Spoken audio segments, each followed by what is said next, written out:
We welcome you to the podcast voted one of the best in the marketing research industry in 2019 and happily in 2020. This is Research Business Daily Report, the only daily research news video which for the past 10 years has presented one important story Monday through Thursday most weeks. RBDR relies on viewer support, so you can pitch in, and we'll tell you how at the end of today's video. My name is Bob Lederer, and I'm in my 26th year as a respected voice in market research. You know about all those oceans of data in the possessions of the average corporation? People talk about it all the time. Time and again, we hear that businesses don't know how to corral it, so they're in no position to find ways of effectively using it. Well, maybe so, but personal information in this era of social media has become ever more important as part of that data accumulation. And unfortunately, dozens of advocacy groups are urging the Federal Trade Commission to pass new privacy rules in order to gain control over, quote, the entire cycle of data. And that encompasses its collection and its use for commercial gain. The reason? Well, it was laid out in a letter sent to FTC Chair Lina Khan by 45 privacy organizations. And they allege, based on reports, that companies have drawn untargeted data and used it in discriminatory fashion. Top example, blocking housing from being showcased to minority groups.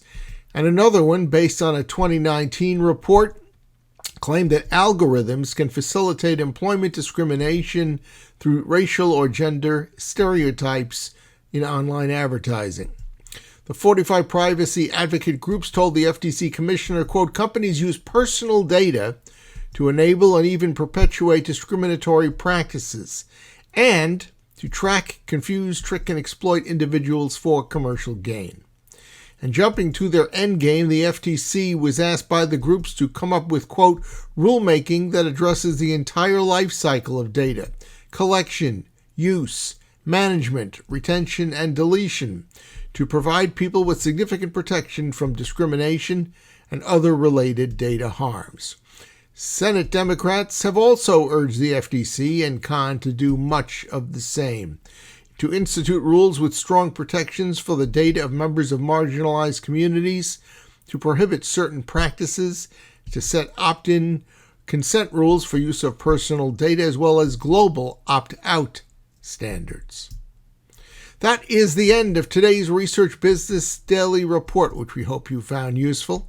As we mentioned at the start of today's report, we hope you'll become a supporter of RBDR through Patreon. And that means becoming someone who provides a monthly contribution to us via a credit card, perhaps $5 or maybe $10 a month, which works out to $120 a year, or $25 or more if you're a business, because both of those things can help us defray costs and maintain our excellent reporting. Our newest Patreon contributor, Chris Hauk, runs the Hawkeye Consultancy out of the suburbs of Denver, and we thank him for that.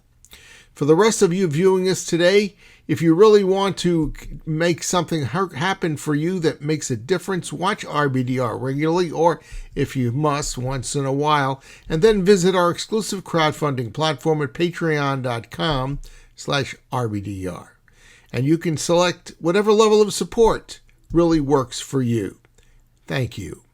We hope you have a good research day and that this turns out to be a productive research week.